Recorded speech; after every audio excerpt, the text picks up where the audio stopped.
The Aquilian delegation had traveled for 3 weeks across 7 star systems. They carried a chest made of compressed neutron star material, filled with diamonds that formed only in the hearts of dying suns. Their ambassador wore ceremonial robes that cost more than a small planet's yearly income. None of it mattered. Emperor Rathkir sat on his throne of carved meteor stone. His obsidian scales caught the light from 100 glowing crystals. Each scale was larger than a grown human. His golden eyes watched the Aquilians approach with the same expression he had worn for 3,000 years. Complete indifference. The ambassador began his speech. He talked about friendship between their peoples. He described the rarity of the gems.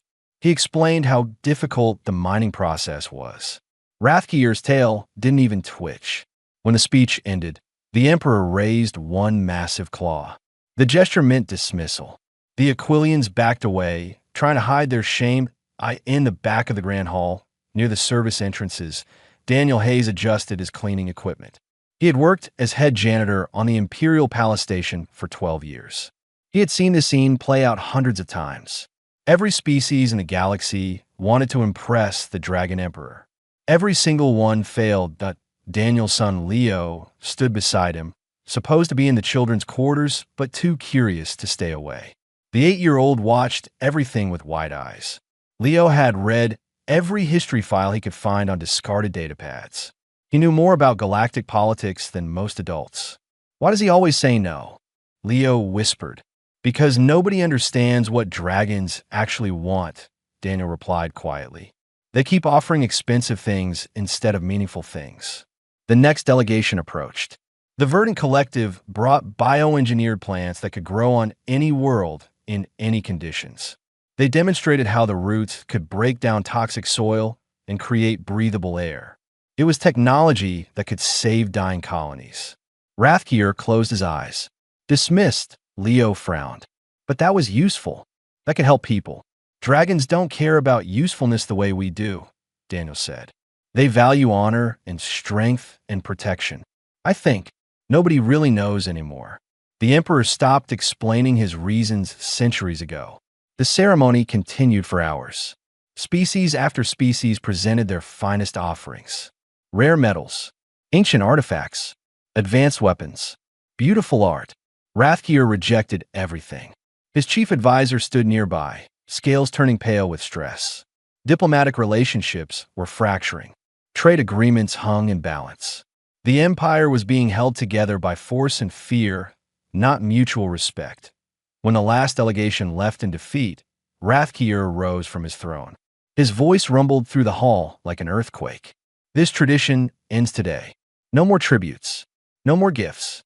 You bring me treasures and call it respect. You offer me tools and call it friendship. None of you understand what any of it means. The hall erupted in shocked whispers. Ambassadors turned to each other in confusion. Some looked angry. Others seemed relieved. Daniel pulled Leo toward the exit. This wasn't a conversation for janitors and their children, but Leo wasn't thinking about the ceremony anymore. His mind was elsewhere, in the ventilation system near the royal nursery. 3 days ago, he had been cleaning air filters when he heard strange sounds. Scratching. A high-pitched cry.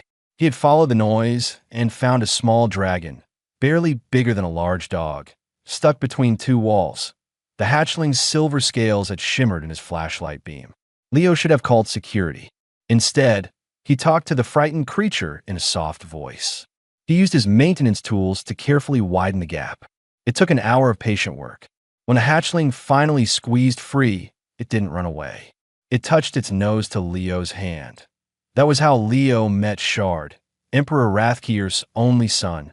They had been meeting in secret ever since.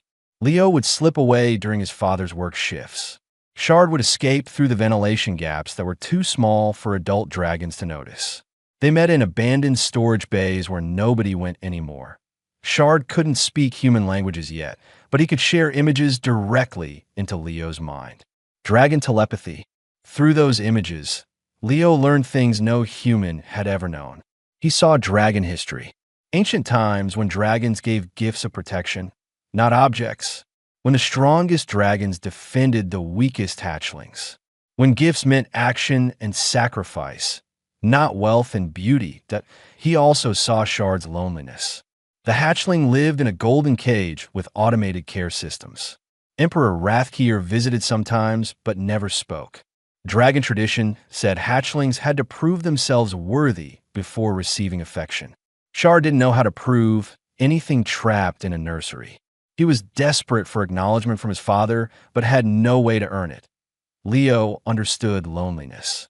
Human children on the station had limited space to play. Their families worked long hours. They were tolerated but not valued. Earth had died 80 years ago. Humans were refugees, given shelter but treated as lesser beings. That night, after the failed ceremony, Leo lay in his small bunk in the cramped human quarters. His father slept in the next room, exhausted from double shifts. Leo stared at the metal ceiling and thought about gifts, about understanding, about a dragon emperor who rejected everything because nobody saw what he actually needed. And he thought about Shard, a brave and kind hatchling that nobody acknowledged. An idea began forming in Leo's mind.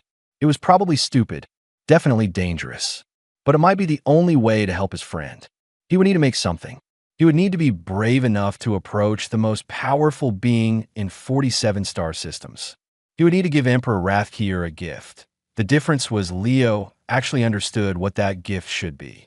Leo waited until his father fell asleep before sneaking out of their quarters.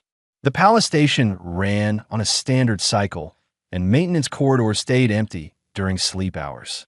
He moved through the shadows with practiced ease. After months of exploring, he knew every shortcut and hiding spot.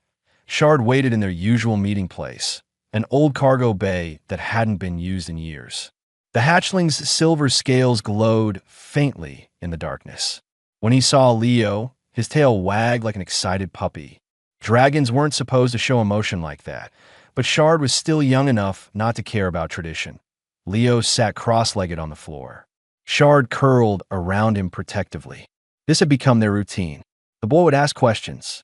The dragon would answer with mental images.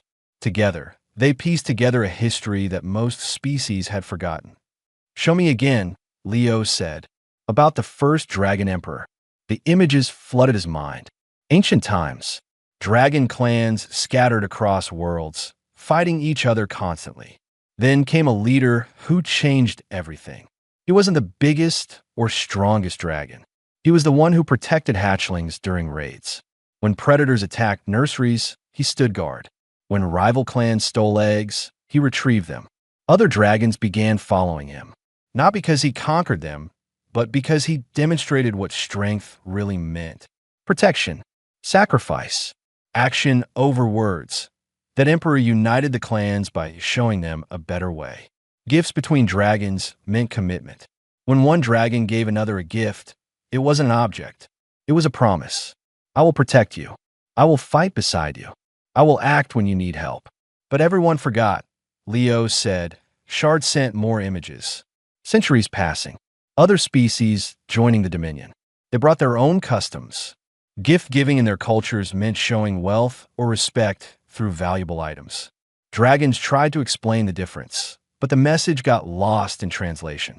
Eventually, species just assumed dragons wanted expensive things. The dragons, proud and stubborn, stopped trying to correct them. They just rejected everything instead.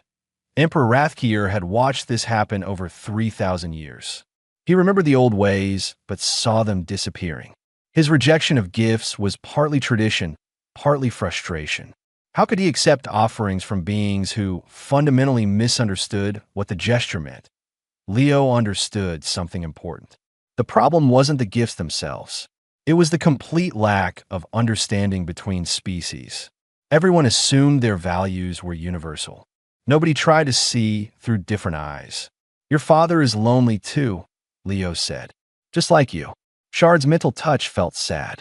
The hatchling showed Leo images of Wrathkeer sitting alone in his private chambers.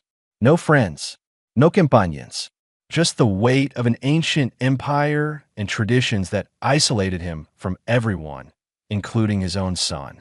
Dragon Protocol said emperors couldn't show affection to unproven hatchlings. Shard couldn't prove himself trapped in a nursery. They were stuck in a cycle neither could break.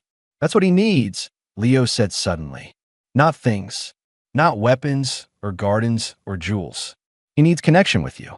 But tradition won't let either of you reach out. Shard made a sound, part whine and part agreement. His eyes, large and luminous, watched Leo hopefully. The boy had a habit of solving problems in unexpected ways. Maybe he could solve this one too. Leo spent the next 3 days thinking. He attended school lessons with the other human children, but his mind wandered. He helped his father with cleaning duties, but barely paid attention. The celestial tribute ceremony was coming. Every major species would present gifts. Rathgear would reject them all, maybe announce the end of the tradition entirely. Unless someone showed him what a real gift looked like, in his spare time, Leo gathered materials. Spare parts from maintenance lockers, scrap metal from recycling bins, a small welding torch he borrowed from the engineering bay. His father noticed him working on something, but didn't ask. Daniel Hayes had learned to let his son explore his curiosities. What Leo created wasn't beautiful. It couldn't be sold for anything. It had no practical use. But it meant something that he made a sculpture from metal scraps. 2 figures soldered together carefully. One was a dragon hatchling, small and brave. The other was a human child, standing beside it. They faced the same direction, as if looking toward a future together. The craftsmanship was rough. Leo's hands weren't skilled, but the meaning was clear. Friendship, connection, 2 different beings choosing to stand together. This is for your father, Leo explained to Shard. From both of us. You can't give it to him yourself yet. Tradition won't let you. But maybe I can. Maybe if he sees what you want to say, he'll understand. Shard's mental touch flooded with emotion. Hope and fear and gratitude all mixed together. He pressed his snout against Leo's chest, the dragon version of a hug. Leo wrapped his arms around the hatchling's neck. It might not work, Leo admitted. He might get angry. I might get in trouble. Your father is scary. Shard sent an image. Rathgear's eyes, golden and ancient, but with something behind them. Loneliness. A desperate wish for things to be different. The Emperor was trapped by his own rules, his own pride. He couldn't reach out. But maybe if someone reached toward him in the right way, he could reach back. Okay, Leo said. The ceremony is tomorrow. I'll be there. I'll give him the gift. But we have to be ready for anything. That night, Leo cleaned the metal sculpture until it shined as much as scrap metal could shine. He wrapped it in plain cloth, the kind maintenance workers use for tools. Nothing fancy, nothing trying to impress. Just honest work from honest hands that he didn't tell his father. Daniel would try to stop him. Adults understood danger. Children understood possibility. Sometimes you had to be brave, even when scared. Sometimes you had to act, even when everyone said it was impossible. Tomorrow, an 8-year-old human boy would approach the Dragon Emperor. And 3,000 years of tradition would change forever. The Grand Hall filled with representatives from 50 different species. Holographic displays broadcast the ceremony across the entire Dominion. Billions watched from their home worlds. The celestial tribute only happened once every 5 years. This one felt different. Tension hung in the air like electricity before a storm. Emperor Rathgear entered last, as tradition demanded. His massive form made the enormous hall feel small. When he settled onto his throne, the meteor stone groaned under his weight. His expression showed nothing. No anger, no entusiasm, just the same ancient indifference he had worn for centuries. The ceremony began with traditional dragon chants. Deep voices singing of conquest and honor, of strength and blood and victory. The songs made Leo's bones vibrate. He had slipped into the hall through a service entrance, wearing his father's spare maintenance uniform. Security didn't look twice at cleaning staff. Guards were watching for threats, not small boys. Daniel stood with the human delegation near the back wall. He had no idea his son was there. None of the humans expected to present anything. They had no wealth to offer. Their attendance was a formality, required because they worked on the station point one by one. Delegations approached the throne. The Krillian Syndicate came first. Their weapons demonstration involved plasma rifles cutting through reinforced alloy, like paper. The display was impressive, deadly, expensive. Rathgear's tail didn't move. His claw gestured dismissal before the demonstration even finished. The Verdant Collective presented their bioengineered gardens next. Plants bloomed in fast motion, creating oxygen and beauty simultaneously. They explained how these gardens could terraform dead worlds. Rathgear's eyes didn't even focus on the display. Rejected. The golden exchange brought artifact from extinct civilizations. A crown worn by god kings. Tablets inscribed with forgotten languages. Items so rare that entire collections couldn't match their value. Rathgear closed his eyes as if bored. Dismissed. After the 20th rejection, ambassadors began whispering. This was worse than usual. Rathgear wasn't just refusing gifts. He was insulting the givers by showing no interest at all. Diplomatic protocols were being shattered. Trade relationships were fracturing in real time. The 30th delegation finished their presentation. Rathgear rose from his throne. The hall fell silent instantly. When the emperor stood at full height, his head nearly touched the crystal ceiling. His voice, when he spoke, made the floor vibrate. I have watched this ceremony repeat for 3,000 years. Every time you bring me objects, you demonstrate wealth. You show me power. You offer me beauty. Not one of you understands what dragons value. Not one of you has tried to learn. You assume your customs are universal. You assume expensive means meaningful. You are wrong. Ambassadors shifted nervously. Some looked angry. Others seemed confused. Rathgear continued. This tradition ends now. No more tributes. No more gifts bought to impress me. If you cannot understand what honor means, what sacrifice means, what connection means, then your offerings are worthless. All of them. Forever. The hall erupted in shocked voices. Protests. Arguments. Fear. Leo knew he had to move now or never. His hands shook as he stepped away from the wall. His heart hammered so hard he thought everyone could hear it. But his feet kept moving. One step, another, down the central aisle toward the throne that a small voice cut through the chaos. Your Majesty. Every eye turned. Every voice stopped. A human child, tiny and insignificant, walked toward the Dragon Emperor. Guards moved to intercept. Daniel's face went pale with horror. But something made Rathgear raise his claw. The guards froze. Let him approach, the Emperor rumbled. Leo walked the longest distance of his life. The aisle seemed to stretch forever. Every species watched him. He felt their stares like physical weight. But he kept his eyes on Rathgear's golden gaze. He reached the base of the throne platform. He had to crane his neck back to see the Emperor's face. His voice should have shaken. Somehow it stayed steady. Your Majesty, may I ask a question before I offer my gift? The hall gasped. Humans didn't address the Emperor directly. It violated every protocol. But Rathgear seemed curious, maybe even impressed by the child's courage. He inclined his massive head slightly. Speak, small one. What gift would you give to someone you couldn't reach?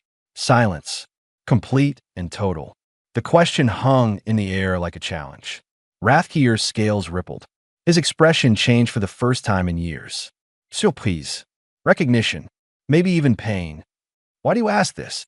The Emperor's voice had lost its harsh edge. Leo unwrapped the cloth he carried. Because I have a friend who wants to give you something. But tradition won't let him. He's brave and kind and strong, but nobody sees it. So I thought maybe I could give his gift for him, until he's allowed to give it himself. He held up the sculpture. Two figures made from scrap metal and maintenance parts. A dragon hatchling and a human child, standing together. The welding was rough. The proportions weren't perfect, but the meaning was crystal clear. Your son made this. Rathgear's voice was barely a whisper. We made it together. He wanted you to know he wants to make you proud. He wants to be strong like you. Not to conquer things. To protect things. Like the first emperor. Like the old ways. Rathgear stared at the crude sculpture. His massive claw reached down with impossible delicacy. For 3,000 years, the Dragon Emperor had refused every gift. Rejected every offering. Dismissed every tribute. His claw closed gently around the small metal figures. He lifted them to eye level, studied them. saw not the poor craftsmanship, but the meaning behind it. Connection, understanding, a hatchling reaching out the only way he could, through a friend who saw what truly mattered. I accept this gift, Rathkier said. The hall exploded in shock. But Leo barely heard it. He was watching the Emperor's eyes. They were wet with tears. The Grand Hall remained frozen. Nobody moved. Nobody spoke. Emperor Rathkier held the small sculpture in his massive claw, staring at it like he had never seen anything more precious. His golden eyes reflected something that hadn't been there in centuries. Understanding that he spoke in the ancient dragon tongue. A single word. Shard. Leo nodded. Yes, your majesty. He's your son, and he's my friend. How do you know my hatchling? Rathkier's voice had changed. Softer. Almost vulnerable. The transformation shocked every being in the hall. Leo told the truth. He explained finding Shard stuck in the ventilation system, freeing him with maintenance tools, meeting him in secret, learning dragon history through mental images, becoming friends because both of them were lonely. The words came easily, honest, simple, no fancy speeches or diplomatic language. Shard showed me how dragons use to give gifts, Leo continued. Not objects, promises, actions. He wanted to show you he understands that. He wants to be strong like you, to protect people, but he's trapped in the nursery. Tradition says he has to prove himself first, but how can he prove anything locked away? So I thought maybe I could help. Friends help each other.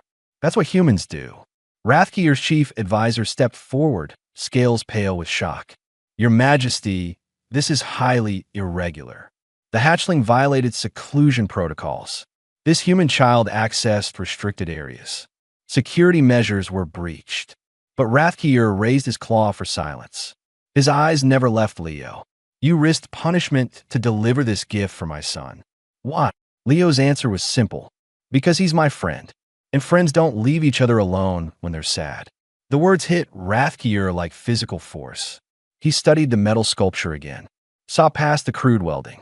Saw the truth it represented. His son, reaching out. A connection offered freely. Understanding demonstrated through action. Not expensive words. That a commotion erupted at the nursery entrance. Guards tried to stop something small and silver. Shard burst into the grand hall, his wings barely able to carry him yet.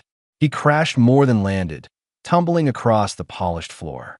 Guards moved to restrain him. Rathkier stopped them with a look. The hatchling scrambled to his feet. He ran to Leo first, positioning himself between the boy and any potential threat. Protective, brave.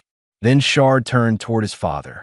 For the first time in his short life, he approached the throne not with submission but with courage. His mental projection filled the hall. Species with telepathic abilities gasped. Everyone else watched the holographic displays that translated the images. Shard showed his meetings with Leo, showed learning about friendship, about protection without expecting reward, about being brave enough to help someone stuck between walls even when you could get in trouble. The Shard's voice, young but clear, echoed in dragon tongue.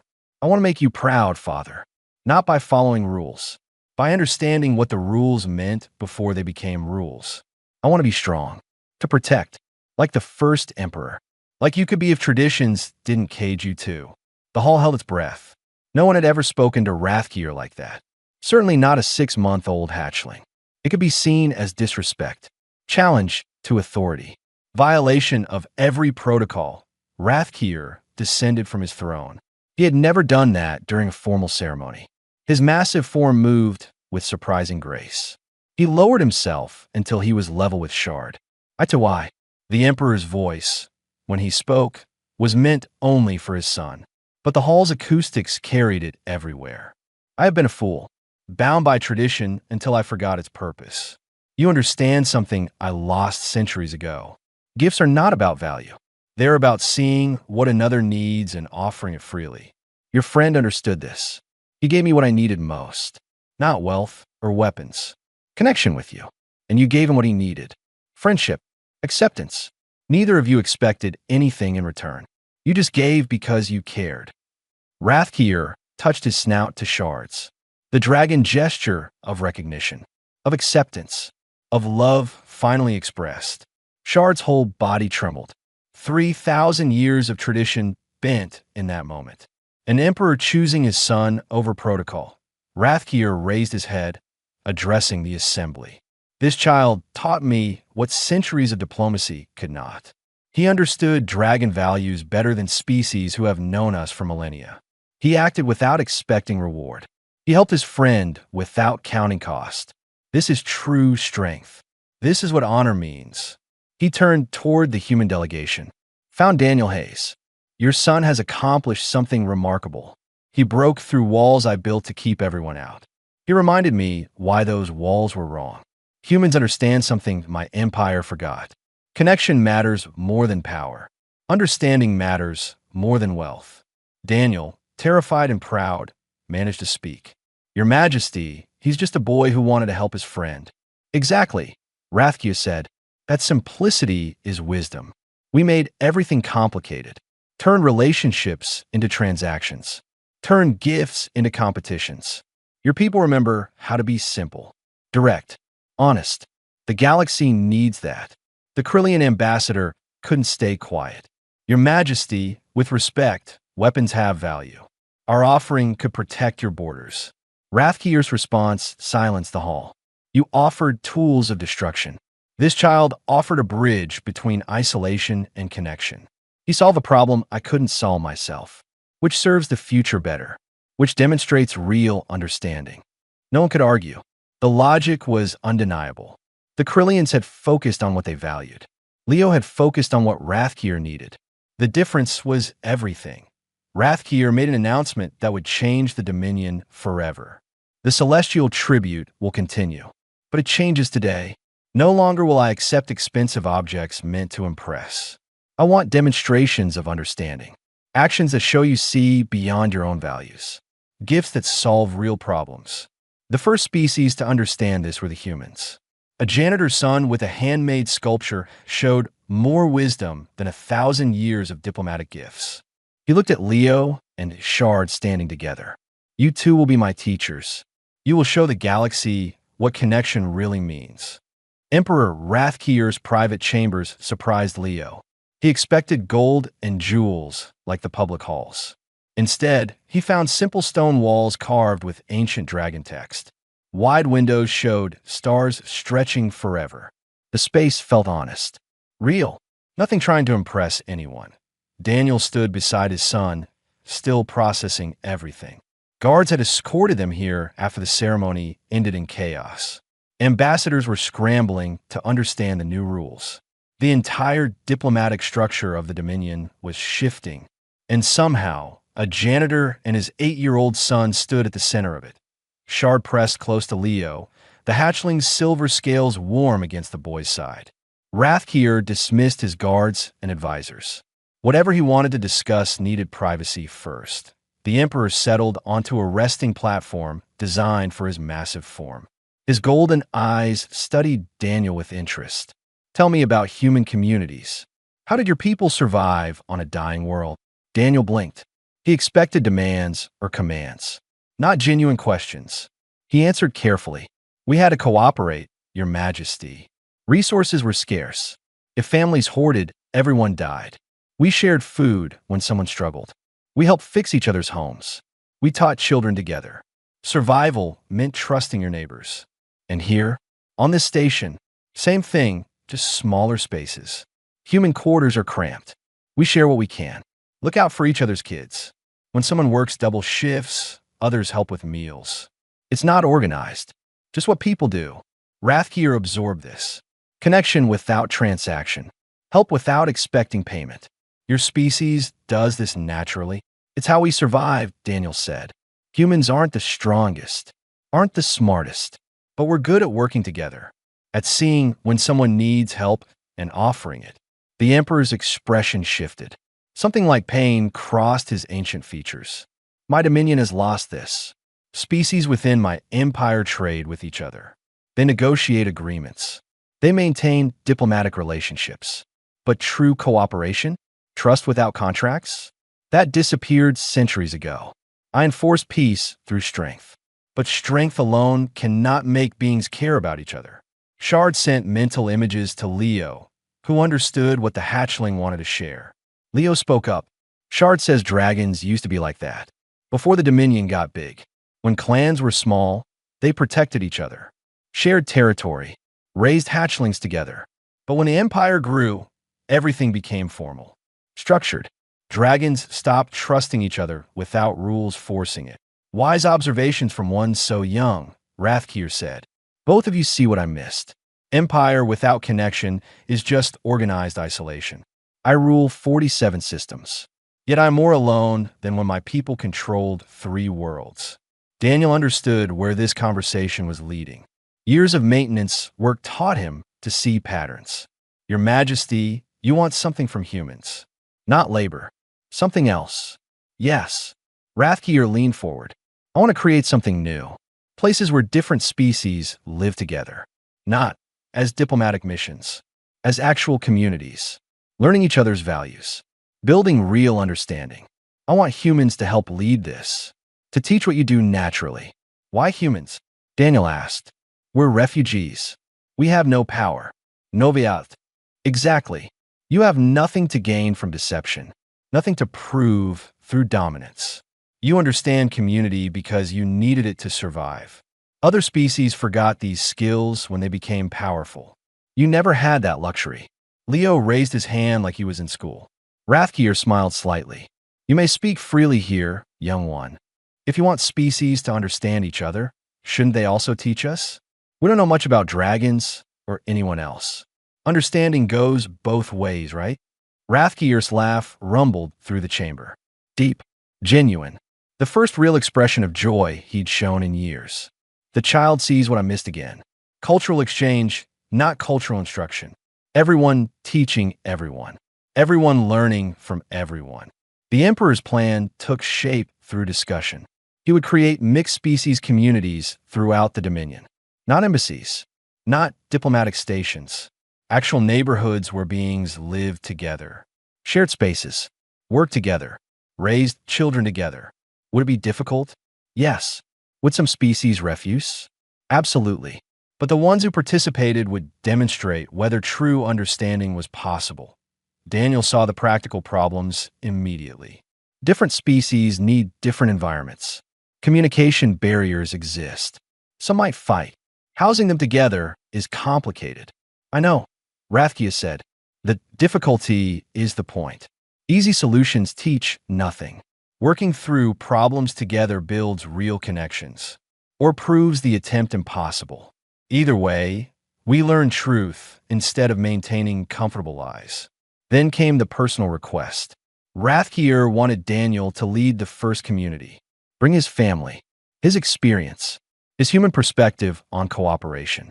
In return, the Emperor would assign Shard as co-leader. The hatchling needed to learn leadership, needed to understand the beings he would someday rule. What better teacher than the boy who became his first friend? Daniel thought about the cramped human quarters, limited opportunities, the way humans remained on the edges of galactic society despite 12 years of loyal work. This offer was dangerous. Some species would resent humans rising in status, but was also a chance humans desperately needed. I accept, Daniel said, with one condition. Humans who join must volunteer. No one gets forced into this. Agreed immediately, Rathkier said. Force creates resentment. We need willing participants. People choosing to try understanding. They discussed details. 6 months to prepare. A neutral station between 3 systems would be retrofitted. Families recruited carefully. Species selected for openness to change. Success had to be demonstrated before expansion. Rathkier himself would oversee everything.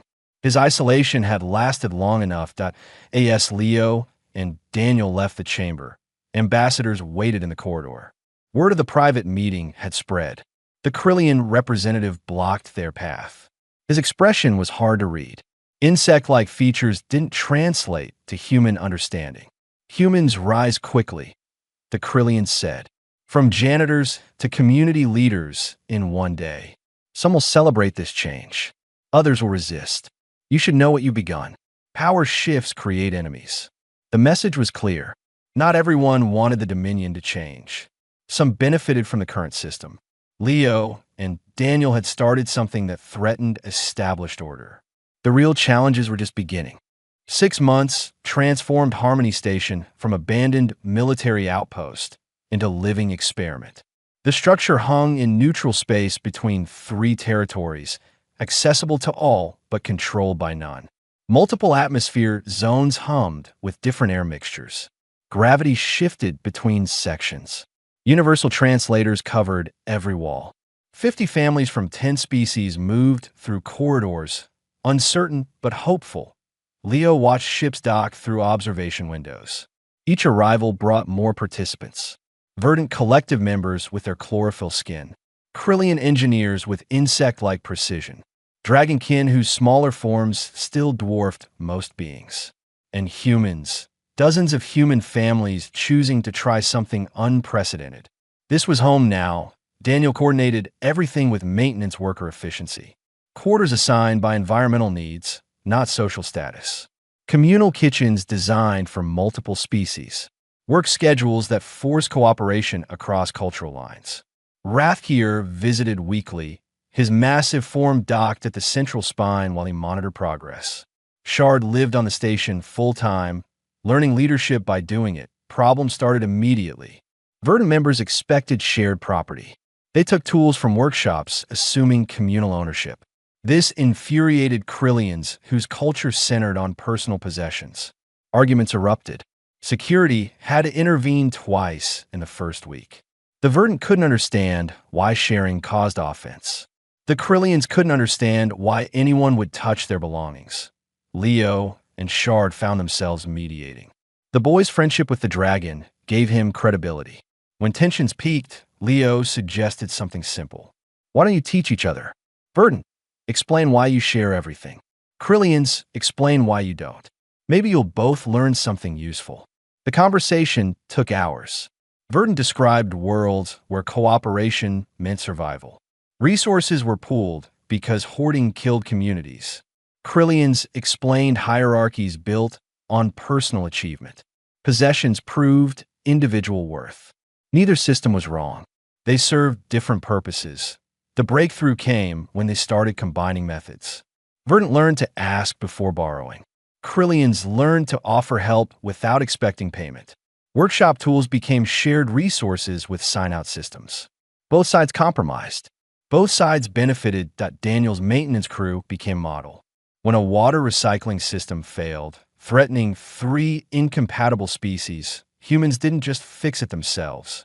They recruited help from affected groups, taught diagnostic methods, learned alien engineering, solved the problem together. The success showed crisis cooperation could become normal practice. Other departments requested human team members. Shard faced his own challenges. Adult Dragonkin expected him to command like emperors did. Issue orders. Demand obedience. But Shard had learned different leadership from Leo. He held councils instead. Asked questions instead of giving answers. Made decisions based on group input. Older dragons found this strange. Other species found it refreshing. Not everyone celebrated the changes. The Golden Exchange, wealthy merchants who profited from traditional power structures, funded protests. They argued forced integration destroyed cultural identity. Ancient traditions were being erased. Some participants left Harmony Station, claiming the experiment failed their needs. Media across the Dominion split between supporters and critics. Then came the sabotage.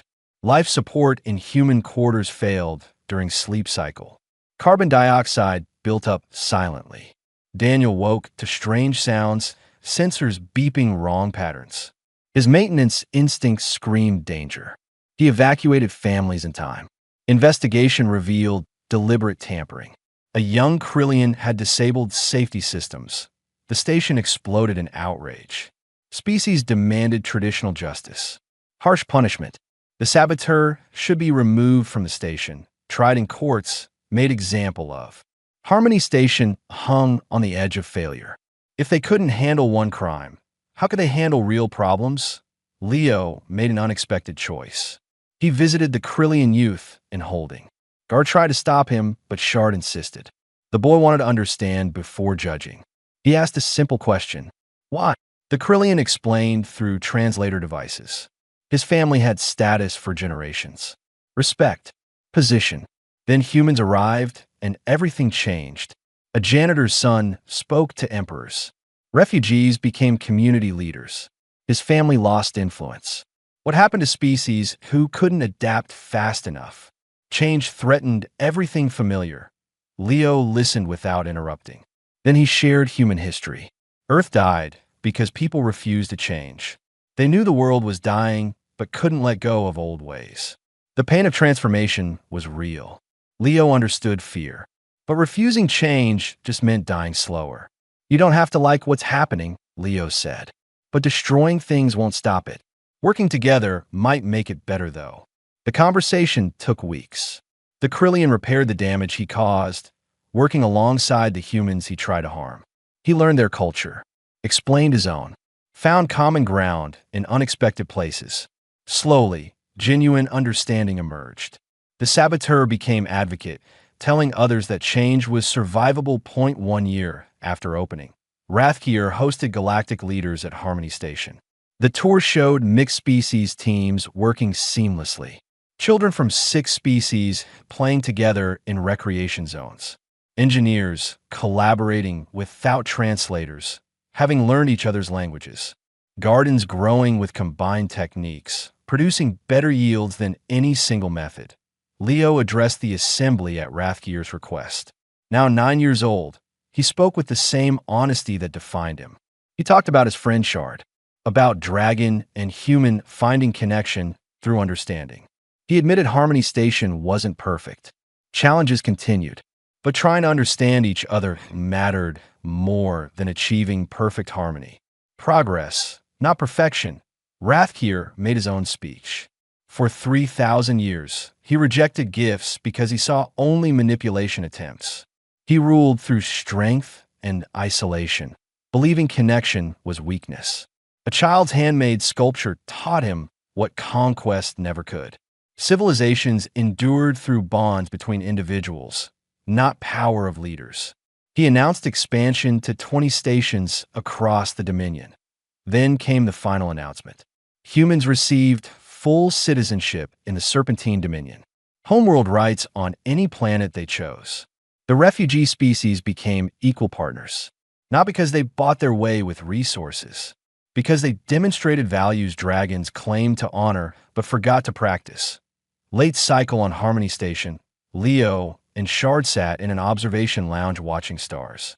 The dragon, now noticeably larger, rested his head near the human boy. They didn't need words. In the corridor outside, a verdant child taught a Krillian engineer how to grow flowers in low gravity.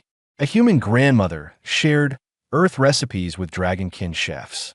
A dozen species living together by choice, not force. The Emperor learned to accept gifts. But the real gift was what followed. A galaxy learning to give freely.